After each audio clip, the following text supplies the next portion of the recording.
this was the discrimination I got treated from my in-laws family because I used to live with them, and it's Korean cultural, stuff.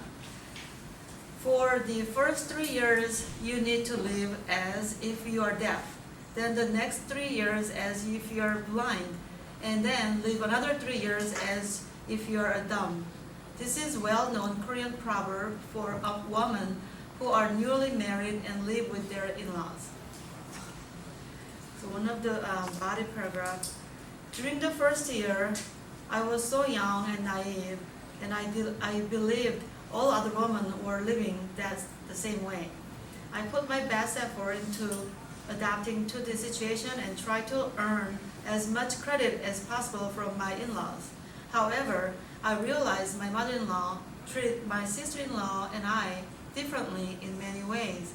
My sister-in-law was free from all the housework because those were solely my job.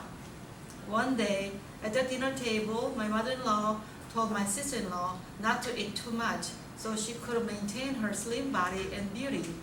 My young heart was broken into pieces because she always had told me to eat a lot so I could strong and be able to work. Nevertheless, things still were manageable until I got pregnant. Many nights after dinner, the whole family watched TV. This was time when they would laugh out loud while I was washing dishes and vomiting in the kitchen sink at the same time. Many nights I went out to